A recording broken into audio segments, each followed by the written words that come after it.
جنگ کے deputy commissioner اور چیئرمین اوورسیز پاکستانیز کمیٹی کے زیر صدارت اہم اجلاس منعقد کیا گیا، جس میں بیرون ملک رہنے والے پاکستانیوں کی شکایات کا ازالہ کیا گیا اور غیر ملک میں بسنے والے پاکستانیوں کی پریشانیوں کے ازالے کے لیے گفتگو کی گئی۔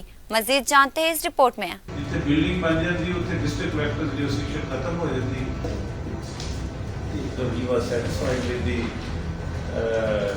جنگ کے ڈپٹی کمشنر فیاض احمد موہل اور چیئرمین اوورسیز پاکستانی کمیٹی مہر اعجاز حسین کی زیر صدارت ڈسٹرکٹ اوورسیز پاکستانی کمیٹی جنگ کا اجلاس منعقد ہوا۔ اجلاس میں ایڈیشنل ڈپٹی کمشنر ریونیو شاہد عباس جویا، اسسٹنٹ کمشنر جنگ قاسم گل سمیت دیگر متعلقہ محکموں کے افسران بھی موجود تھے۔ اجلاس میں بیرون ملک مقیم پاکستانیوں کی 6 درخواستوں کا جائزہ لیا گیا اور ان کے حل کے لیے احکامات جاری کیے گئے۔ ڈپٹی کمشنر فیاض احمد موہل نے کہا کہ حکومت کی جانب سے بیرون ملک رہنے والے شہریوں کے بارے میں انہیں جو ذمہ داریاں تفویض کی ہیں، تمام محکمے انہیں احسن طریقے سے سر انجام دیں اور ضلع جنگ سے تعلق رکھنے والے اوورسیز پاکستانیوں کو ریلیف فراہم کرنے کے لیے ہر ممکن وسائل بروئے کار لائیں۔ حکومت پنجاب کی اولین ترجیح ہے کہ بیرون ملک مقیم پاکستانیوں کو ہر ممکن جان و مال کا تحفظ فراہم کیا جائے۔ انہوں نے کہا کہ موصول ہونے والی درخواستوں کو جلد از جلد نمٹایا جائے اور تمام میسر وسائل بروئے کار لائے جائیں۔ Chairman district overseas Pakistani committee مہر اعجاز حسین نے درخواستوں پر عمل درآمد کے حوالے سے بتایا کہ اوورسیز پاکستانیوں کی 197 درخواستوں میں سے 191 حل ہو چکے ہیں اور دیگر 6 درخواستوں پر عمل درآمد جاری ہے۔ اس موقع پر کمیٹی کے دیگر ممبران نے بھی اوورسیز پاکستان کے مسائل کے حل کے لیے کیے گئے اقدامات پر بریفنگ بھی دی۔